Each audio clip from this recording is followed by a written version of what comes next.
This is the Business Growth Hacks Podcast, presented by Beefy Marketing. Here's your host, Andrew Brockenbush. What's up, fellow business owners, entrepreneurs? Welcome back to another episode. Happy Friday, John. Happy Friday to you, man. Because the people listening to this podcast aren't listening on a Friday. For them, they've been listening to this on a Monday. Well, happy Monday to you listeners out there. It's too bad it could be Friday like we have it. We're bringing Friday vibes into Monday. That's right. That's what we're doing. Into Monday. That's right. Yeah. Every day is a good day around here. Hey, as always, our podcast brought to you by Wingman. Wingman is your all-in-one marketing and sales automation software, which help you streamline your communication, automate your processes, and grow your business. Every business needs a wingman. Am I right? Check it out at trustyourwingman.com. Okay. We like to start these podcasts off with an icebreaker. Let's kick it. Icebreaker. All right. Today's icebreaker. If you could clone yourself, what would your clone be doing right now? Sneha, I'm going to let you take it. What do you think? What would your clone be up to? My clone would probably be at a vineyard that she owns, making and sipping her wine, because I'm a wine sommelier. So that is kind of something that, ultimately I hope is a dream that I accomplish. But yeah, for now, the clone just somewhere chilling, having a good wine. Yeah. Yes, that's what's up. It's funny. I was going to say when I saw the question, I was like, my initial gut feeling was my clone is going to be out fishing, like kayak fishing somewhere, like on some form of adventure. And then I was like, well, wait a second. Like, I want to be on that adventure. And then I was like, well, wait a second. Is the clone going to do I have the feelings of said clone? Or it's a really weird question you can get into. Yeah, absolutely. What about you, John? I got into the same thing on mine. I was thinking, what would I want to do? Would I want to send the clone to go do the work or me to go do the fun, But then I trust the clone to do the work? Like, I don't know. And then this morning, my son was sick and, so I'm doing the podcast from home and I'm thinking I would go to the podcast studio and leave the clone here today, I think. But do I trust the clone with my kid? Clone gets to be the dad for the day. Exactly. Yeah. That's a good question, though. Should it do the fun work or should it do the boring work? Yeah, because I kind of want to go do the work. Now, if I could have multiple clones, we'd have a cold calling clone. We'd have a working clone. We'd have a closing clone. A working out We'd clone. have a variety of clones around here. Yeah. That is too fun. Okay, so we like to kick these episodes off with these icebreakers because obviously it's fun. It obviously starts the conversation in a really good way, but it also helps us get to know our guest. And today we have an incredible one for you guys. Sneha Saigal is an MBA focused on entrepreneurship from IESE Business School in Barcelona. What she learned to leverage her expertise across industries from consulting to nonprofits until she co-founded and launched Geeks and Experts, which that's basically us. I'm excited about this. She has focused on marketing and business development. She has always made creative value a core element to her success. Through learning and collaboration, she gives back through initiatives such as liberal arts and prison programs and social impact enterprises. I am so excited to have you here, Sneha. Welcome to the show. Thank you. Thank you so much for having me. I'm excited to chat with both of you. Yeah, absolutely. So obviously we're kind of in a similar space, similar industry. So these conversations are always a lot of fun. They're one of the first ones that I'm like, okay, this is going to be an easy conversation. We're going to have a great time. But why don't you tell us a little bit about yourself? You kind of hinted at it. You're like a wine connoisseur expert. I wanted to hear a little bit more about that. I want to learn a little bit more about you before we get into the tough questions. Yeah, absolutely, for sure. So to give you a little context, of course, yes, I did my MBA in Barcelona, like you mentioned, and that was kind of where I decided to also get my wine sommelier degree because I was like, if I'm studying business during the week, maybe I can study wine on the weekends.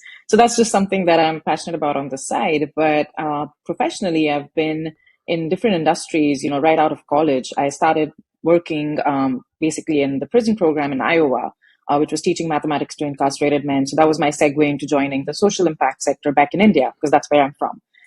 Working in nonprofits and then, transitioning from there to social impact consulting, kind of have always been in, small early stage companies, working with very scrappy, limited budgets, resources. And after getting my MBA, I decided now I want to do the same thing, but with tech startups. So, that took me to food tech startups. It also took me to, fashion tech companies.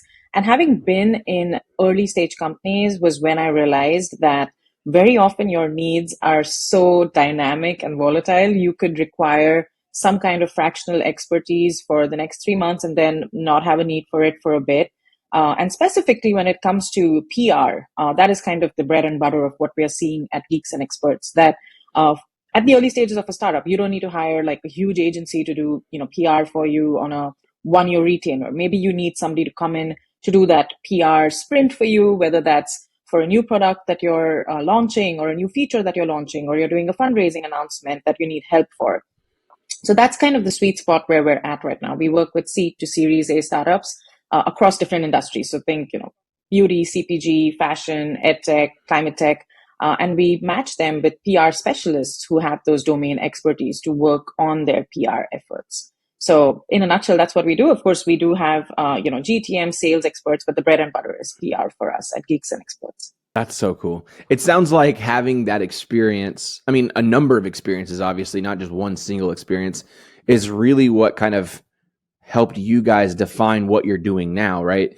Because without realizing that there was this need for, specific needs in a limited time, especially sometimes with limited resources available, which like startups, I feel like people like look at startups and they think, "Whoa, they have all this money, like they should be perfectly fine." It's like it takes a lot to run a startup. They're spending a lot of money. Yeah, there's exactly like it's not as much as you think. Like their resources are also finite, right? Exactly. And at the early stages, also, you think, there's so much mystique or mystery around PR. How do you navigate it? You can do some kind of founder-led PR as well. But when it comes to when you're at that stage, when you're ready to scale it a bit, you don't have to jump to hiring somebody full-time directly. You could start with just fractional, bursts or sprints that you can do with some of these specialists. So that's kind of the model we're trying to work on over here. That's awesome. So tell me a little bit about your business school experiences in Barcelona. How was that? You grew up in India. You had some experiences in Iowa. So like, it sounds like you were kind of bopping around all over the place, but how was business world traveler? School? Yeah, it's right. It was. It has been. I've been away from home since I was 16, actually. So there's always been different places that I've, got experience from, which I think is really what shapes me into, being the person I am today. So you owe a lot of it to that. But business school, contrary to what people think, business school was not about being at the beach in Barcelona for a large amount of time. It was the first year I don't think I saw the beach.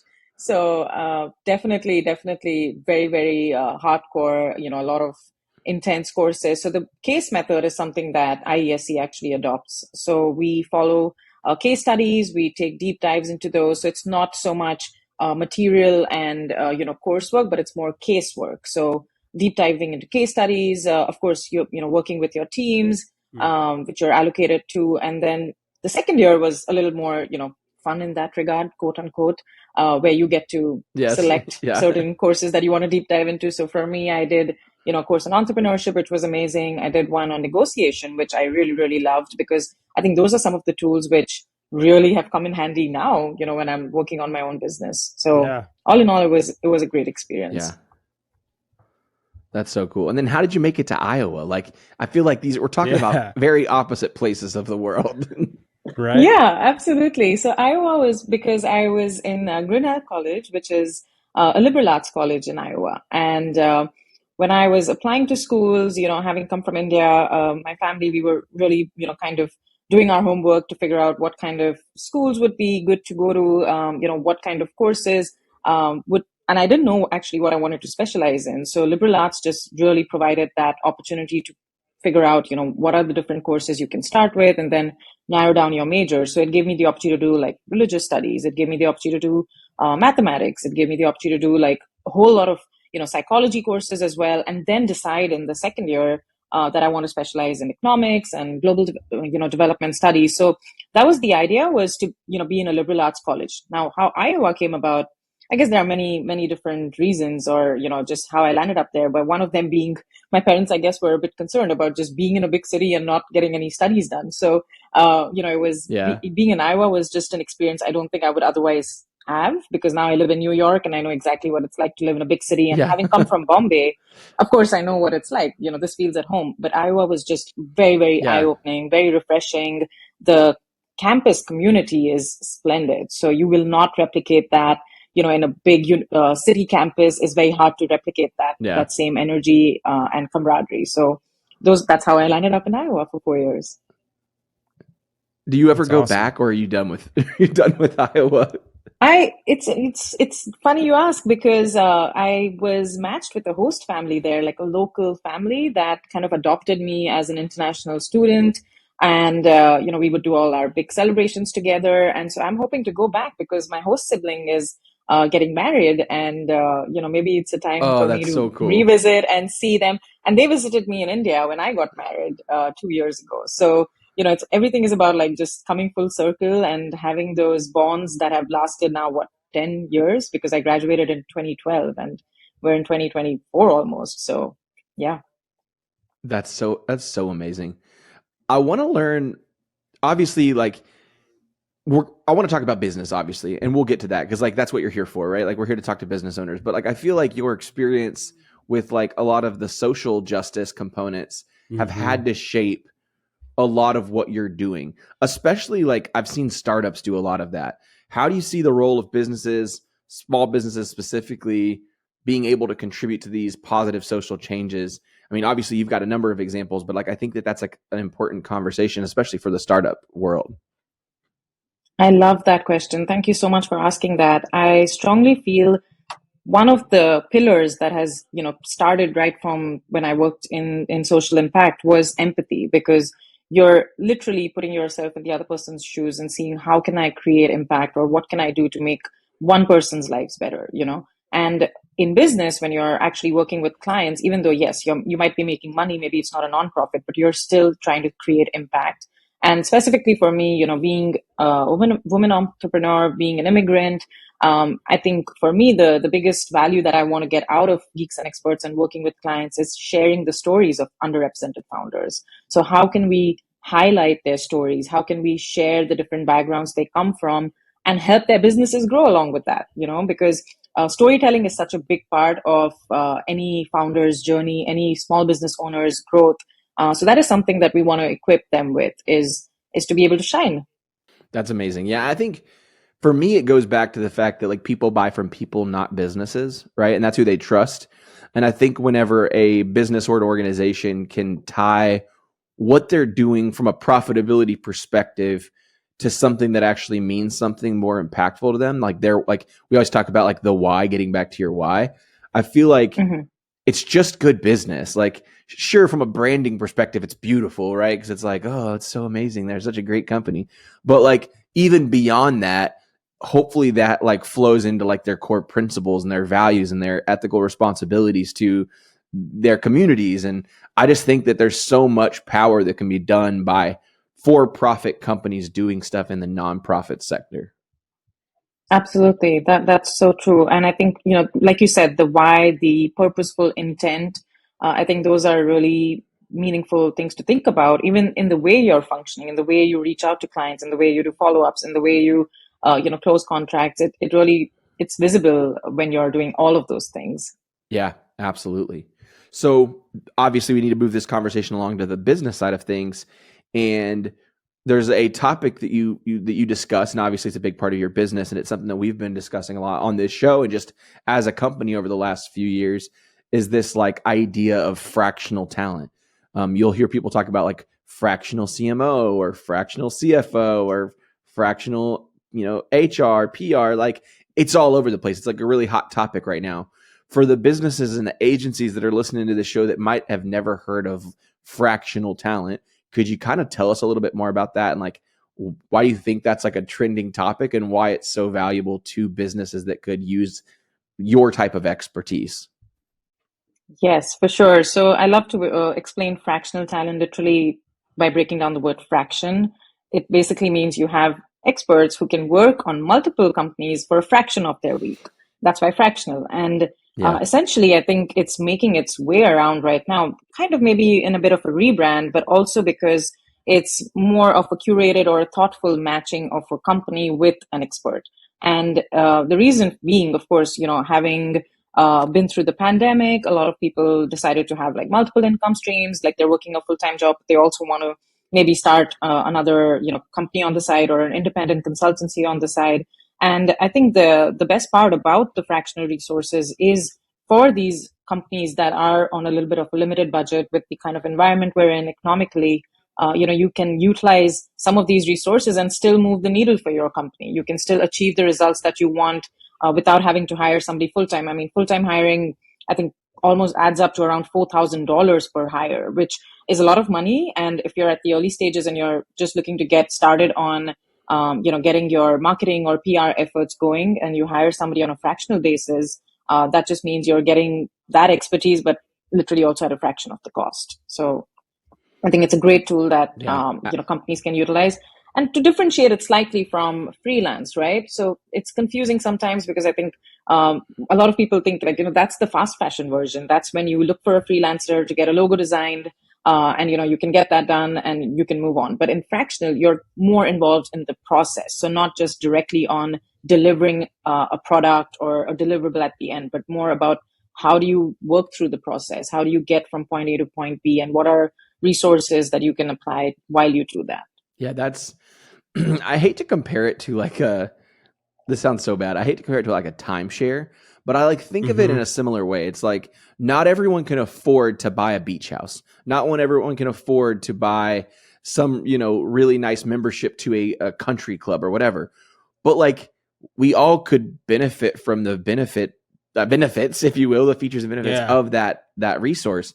And so I think about the same way, with a fractional CMO, for example. It's like, I might be a small company who could really, really use the advice of a senior marketing director or creative director, but I can't afford the salary that comes along with that. I can't afford $160,000 plus a year, right?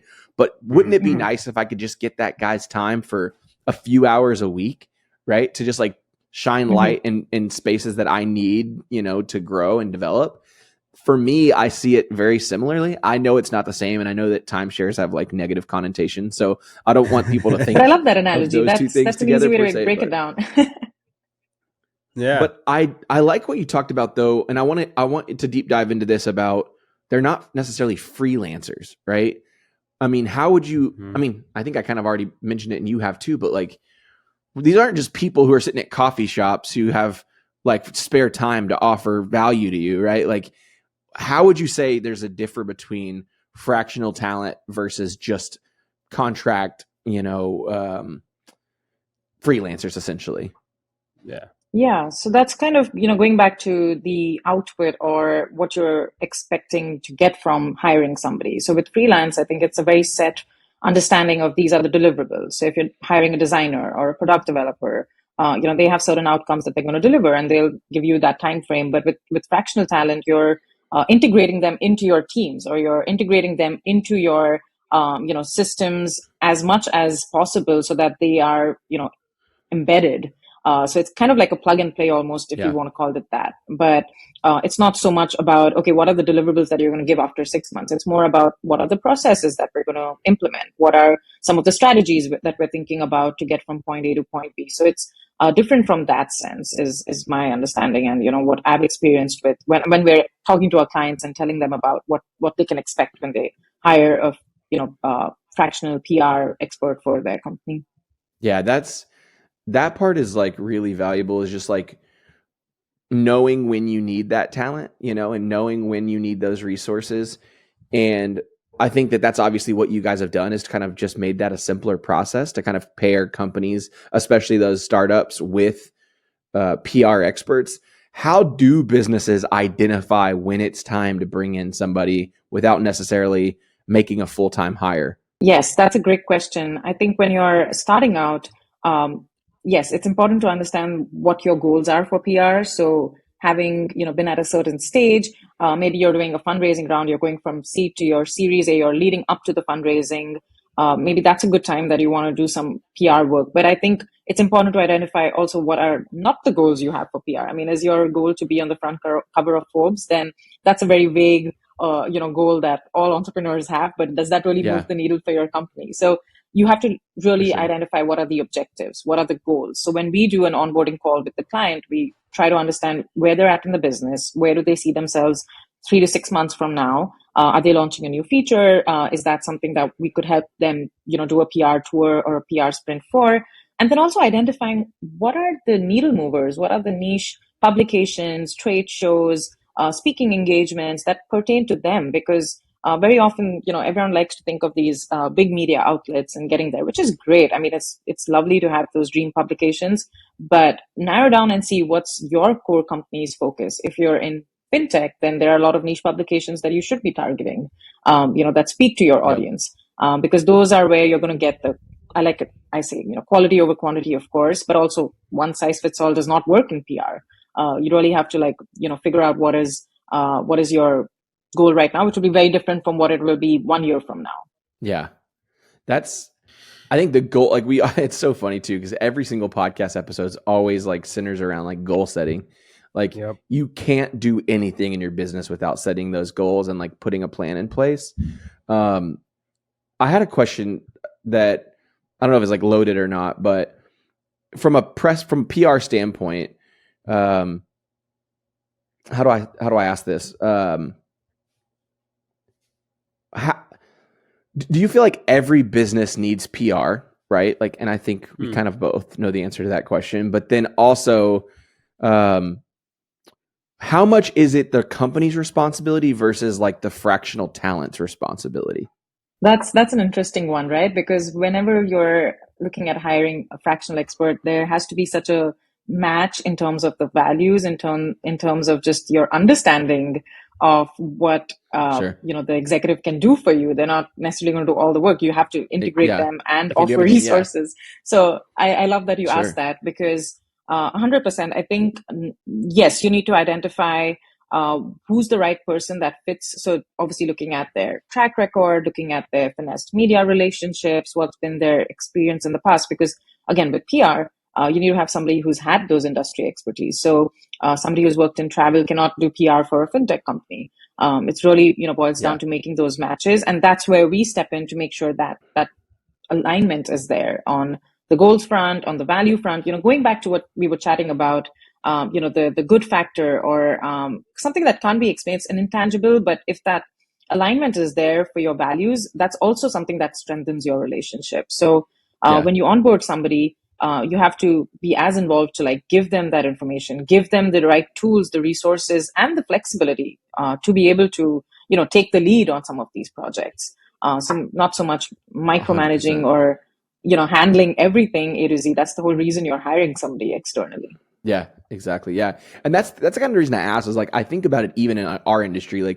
We've talked about offering fractional CMO services, and it's such a kind of a gray line for us, because it's where am I just showing up and being that advisor and consultant and overseeing, being a true leader, taking a leadership position, versus just being a marketing agency that calls themselves fractional CMO, where it's sure, I'm your point person. I'm a glorified project manager that's got a bigger title, and then I have a team behind me who's doing all the work. But I think about that in all of these different expertise areas, especially PR and marketing, right? Because it is, as you know, so many layers, right?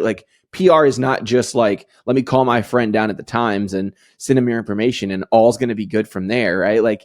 There's relationships and publications, and there's the digital advertising side, and then there's the press tours, podcasts, and if you're a speaker, speaking tours.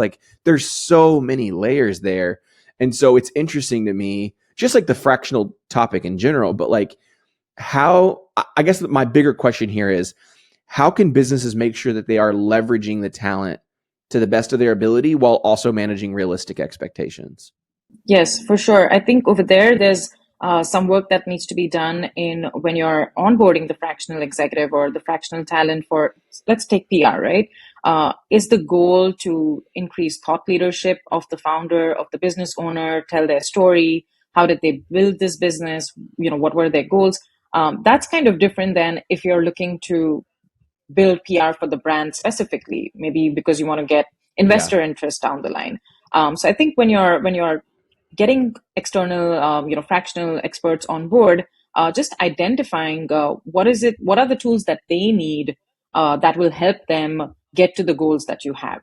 So rather than a relationship of one-way communication, as this is where I want to go, and now you can take whatever you need and reach there, rather being like, okay, this is what we have, this is what we can offer, this is a dedicated resource or a person or information that our company can provide that will leverage that talent to actually utilize all of those resources and then move forward. Because even when the fractional executive comes in, you have to see what experience they've had before, which industries they've worked in, what results have they got for other companies that they've worked for in the past.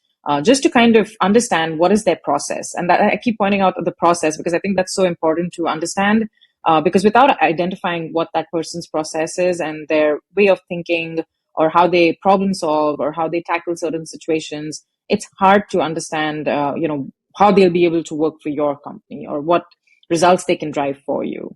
Yeah, absolutely. That makes a lot of sense.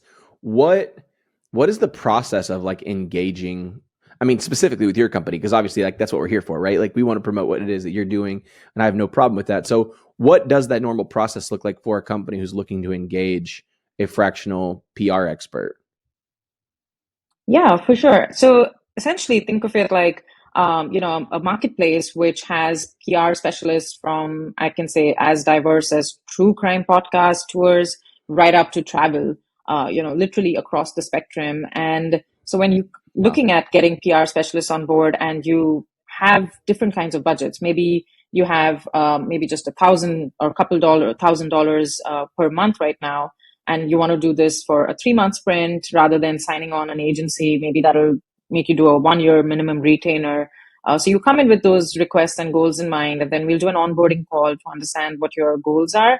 And then we'll, share a couple of different profiles with you to see who's a good fit. So you would do, again, an introductory call with them to identify what are the PR specialists, backgrounds, what does their portfolio look like? How do they again go about doing PR, or what is their go-to model? What are their expertise in those different industries?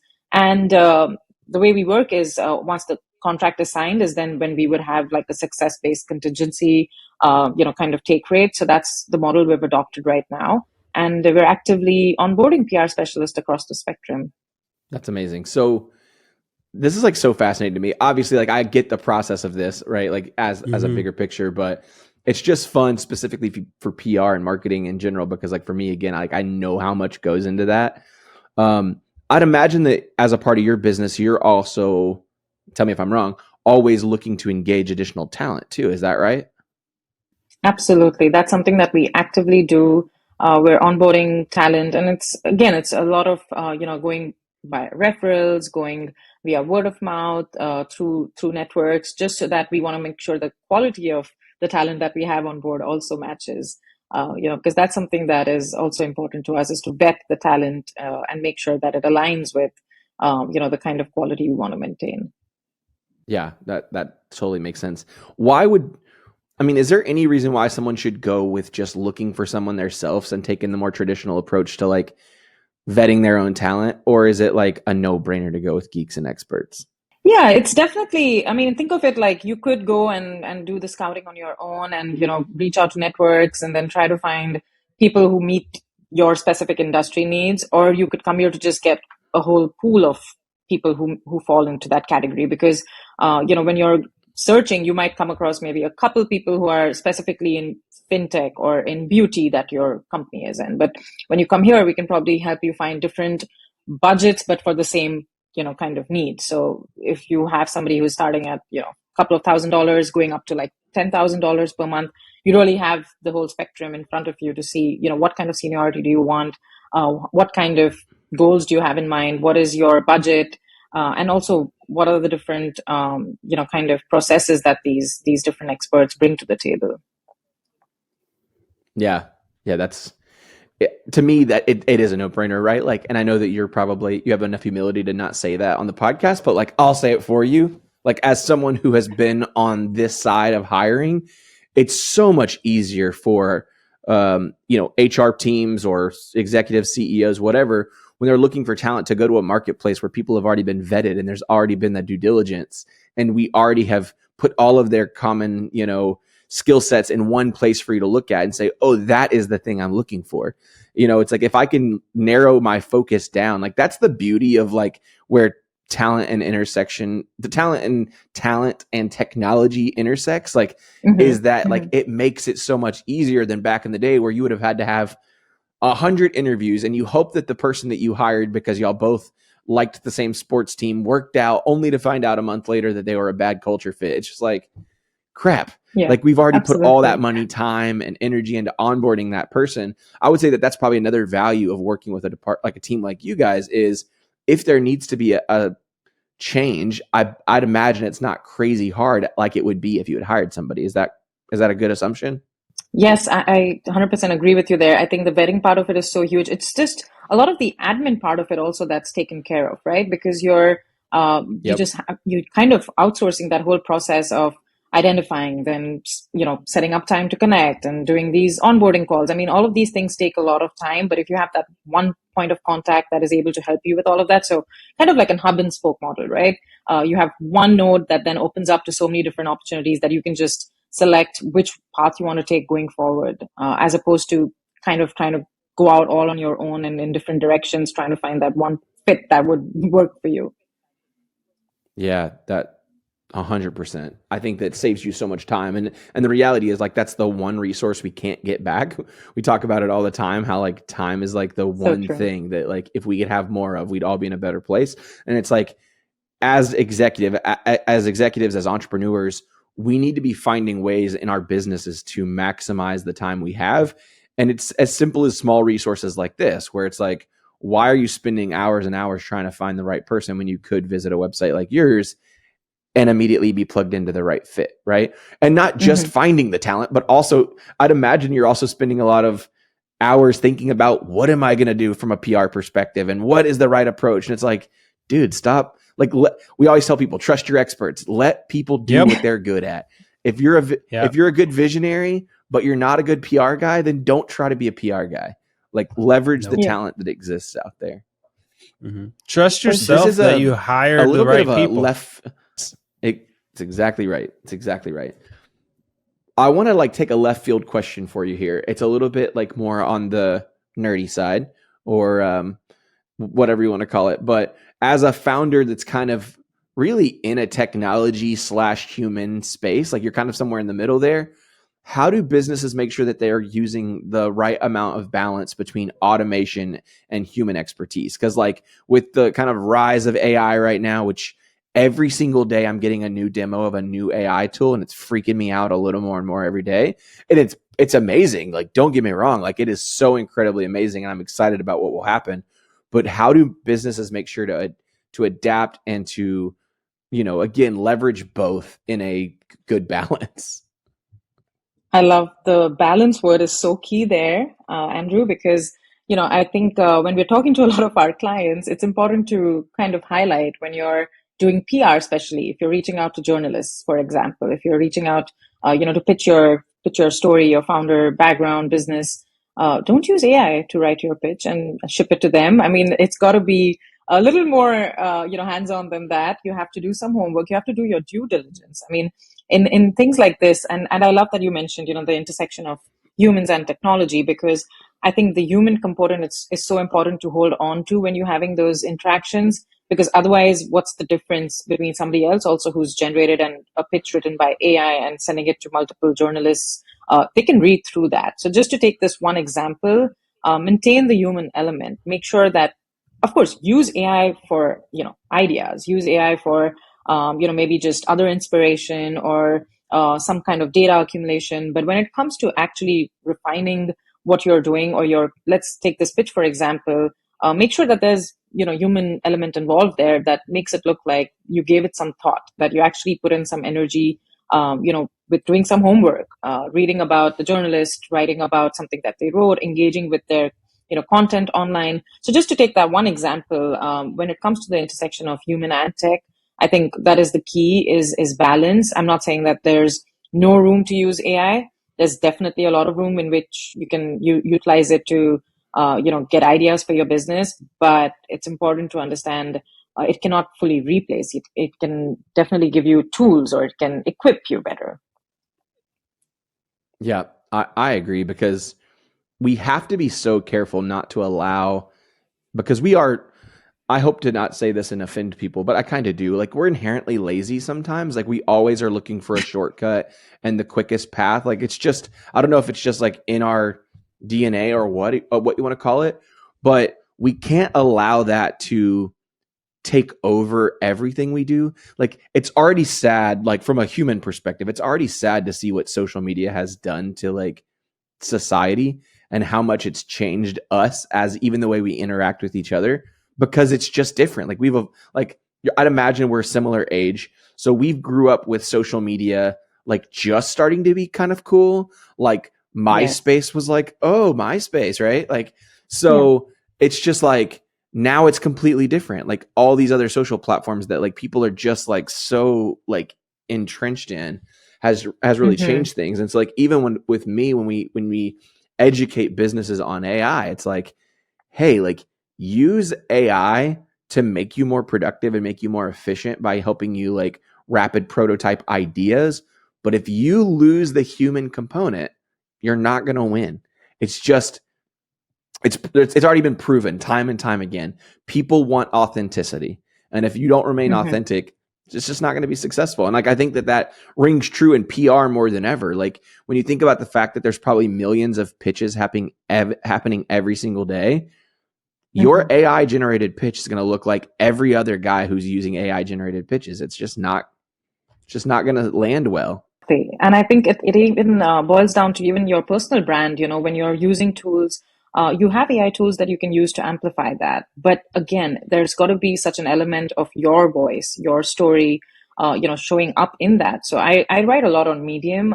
That's just something, that I use to kind of document my founder journey and talk a lot about things that, mean a lot to me, right from fitness to business. And even platforms like Medium are now really, really boiling down on bringing the human voice or the author's voice out, because a lot of people started using AI to generate articles and, get 10 articles a day shipped, whereas authentic writers actually boil down to doing research. They actually go down to, carving their story with a unique voice, with a unique angle.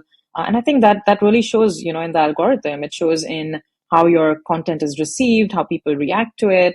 So it's important to, understand what are ways in which it can add value and what are ways in which it can totally, make your content fall flat.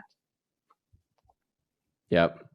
I mean, I love AI and I do use it regularly, but it's so funny because people are like, AI sucks. And I'm like, well, you're probably not leveraging it the way you should. Like, you're probably looking for it to do the job for you.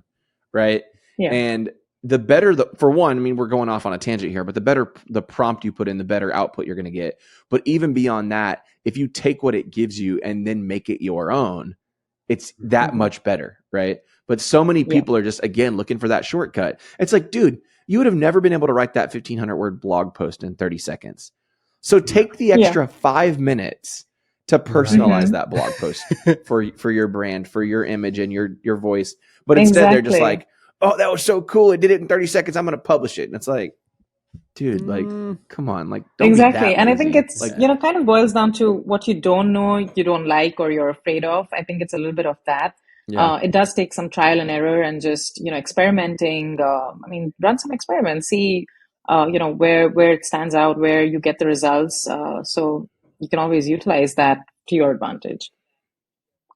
Yeah, absolutely. These conversations are always fun too, because I think that it requires business owners to realize that we're always going to have to learn something new. We're always going to have to adapt.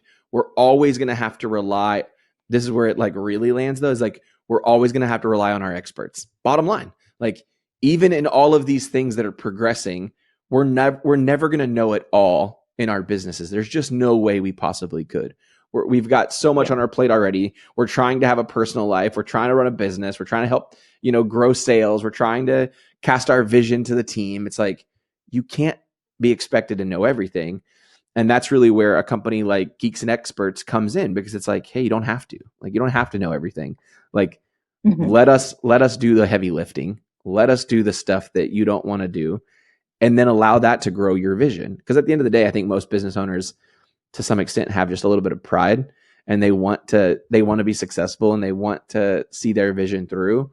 but that requires a team. That requires a team effort. So Mm-hmm. No, that's so true. I love the saying, like, know what you don't know, and find somebody who does, because that is self-awareness, or just understanding your strengths and weaknesses and what you can and cannot do, even with your team, is so important, because it's just easier when you find somebody who's been there, done that, like you said. Yeah. For sure. Self-awareness 100%. Is a superpower. Yes. So true. Absolutely. It was funny that that actually like is a perfect full circle loop there into like our icebreaker question about like our clones, right? And just like the kind of the self-realization of like, even just like the internal debate we had about, well, wait a second, am I going to be the guy that's working, or am I going to be the guy that's having fun? Like, it's just like, that's the same thing in our businesses and our organizations as well. So we like to end every single one of our episodes off with a growth hack. So Sneha, if you could leave us with one here. Hacks! All right. So what business growth hack do you appreciate it? We love our little sound effects. What one piece of advice, what one business growth hack could you leave business owners, entrepreneurs out there who are thinking about, I don't know, they're just trying to grow. They're trying to do something different. They're trying to maximize all of their efforts, especially in a year like this year where everyone's kind of complaining about the economy and how it's been a tough year. What advice would you share with them? Absolutely. I think there's so much that you can do, even, with tight budgets. And especially speaking of PR, one of the tools that I really, recommend to a lot of startups and business owners is Haro, which is HARO. It's called Help a Reporter Out. It's a great tool. I mean, I discovered this, last year, and just having used that to, start building your own PR from the very, very ground level. I mean, you'll get 3 emails a day from Haro, and they'll send out pitch requests from journalists who are actually looking for real people, real sources to help them meet a very tight deadline on a story that they need to publish. And if you fit that, respond to them and just share whatever you have and whatever information will, is valuable to them. I think that's a great tool to start out with when you're, just wondering, where do I even start with my PR? So this is one form of reactive pitching, which I recommend, business owners to do. And as you grow, you can always evolve that PR effort and see what makes more sense for you at that stage. Yeah, that's actually a really, really great tool to have shared with everybody, because I don't think a lot of business owners know about it, for one. Two, there's literally something for almost any industry, and they break it down into the industry in their email that they send out like once or twice a week. So you can like scroll to the section that you're an expert in and say, oh, I might be able to respond to that. I'll piggyback on that, and I'll say, for my fellow entrepreneur CEOs who feel like they're not necessarily the best writers and they don't know how to communicate what they have to say, but they know they can speak about it. They can say, oh, I can talk about that all day, but how do I write that? One of the things that I used to do with Haro specifically was I would read the question. If I felt like I would be able to respond to it for a potential press opportunity, I would actually just do a voice memo on my phone, just talking about that thing that they were looking for. And then I would share it with one of my team members, Carol, who was a copywriter, and Carol would actually take what I had said and communicate it in just a more, I don't know, brilliant, concise way. I tend to ramble and give you eloquence, like whatever. Yeah, she gave me eloquence, and I'd say to take that, if we want to go to the little nerdy side of the conversation today, now you could take that voice memo and use AI to say, hey, take what I've said here and just make it a little bit more concise and come up with 2 paragraphs. And that in my opinion is the better way to use AI, because it started with your voice and then it used AI to just help you look a little bit more polished, versus trying to use what AI came up with and then you're trying to do something to it to make it sound like your own. That's genius. I think I'm going to steal that, actually. Thank you. Haro's amazing. Steal it. Haro's been incredible for us. We've been on Inc. Online Inc. magazine. I think what's another big one that we were on? I can't remember. There was like another really, really big publication that we were on, but multiple through that exact approach. Several large software companies, which like was kind of cool because I used those tools and I was able to like respond, and then I was featured on their website, and I was like, I don't know, I kind of geeked out a little bit because I was like, I know that tool. Like I've used that for 10 years or whatever. So Haro is definitely a great way to get started with press. And then in my opinion, like what Sneha is doing right now, podcasting is like huge right now for PR. Not Absolutely. everybody's a good fit for it. Not everybody's a good at being a podcast guest, but if it's something that you are comfortable with, if you don't mind talking to people, if you feel like you are, I guess outgoing. If you're already doing a really bunch of public speaking. Yeah. Oh, 100%. Mm-hmm. Yeah. I mean, if you're already in that element, podcasting is great. And what I like about podcasting, as Sneha probably realizes too, is you get so much out of it. You get the audio recording, you get the video recordings, you can take that up and turn it into social content. Like there's so many, I guess, much mileage you get out of one podcast episode. So that would be like 100%. my little And I double think whammy to go with Haro. For sure. And I think even podcast guests love being guests, on our podcast hosts love being guests also. So even if you have your own podcast, like that doesn't limit you from, being on other podcasts as a guest. And I 100% agree. Like I don't think many years ago we were talking so much about podcasts, but in PR, pretty much every niche has its own podcast. You have podcasts, like I mentioned, right from true crime to even PCOS for women health and, hormonal health. So there's a niche for everybody there, and it's best way to get straight to your audience. And like you said, in so many different formats. Yeah, 100%. So, well, this has been an amazing episode. Why don't you go ahead and take a little second to do a shameless plug, promote everything you've got going on? How can people support you, find you, and all of that good stuff? Awesome. Thank you both so much for having me. 100%. Please feel free to reach out. I'm on LinkedIn. And my startup, like I mentioned, is called Geeks and Experts. We have fractional experts across the industry from fitness to business. And if you're at the seed to Series A stage, or you're a small business that just wants to get started on your PR efforts, reach out to us and we'll set you up with the right specialist who'll definitely get that visibility for your brand on the budget that you have in mind. Heck yeah. Well, we'll make sure to put that all down in the show notes. If today's episode spoke to you in any way, especially if you're a business owner out there thinking, man, I could scale up, I could do more if I could just get a little bit more PR. Sneha is the person, and I just love her business name. And what a heck of a domain name, geeksandexperts.com. So make sure you guys support that. Check it out. If you're on LinkedIn, support her on LinkedIn. Yeah, if you like the show, leave us a review. Yeah, right. Yeah, exactly. That's a good domain name. Let us know what you think about the show. You can leave us a review. You could share it with a friend. We don't know if we're doing good or not if you don't tell us. And we just like to hear from you. We like to answer all your questions. So thanks for coming back out every single Monday. Enjoy your Monday. Pretend like it's Friday. Enjoy your Monday. We'll see you guys next week. Thank you for listening to another episode of the Business Growth Hacks Podcast. Be sure to subscribe wherever you get your podcasts so you never miss an episode. To get more marketing tips and tricks, follow Beefy Marketing on Facebook, Instagram, and YouTube at Beefy Marketing. And to take your business to the next level, check out our website at www.beefymarketing.com.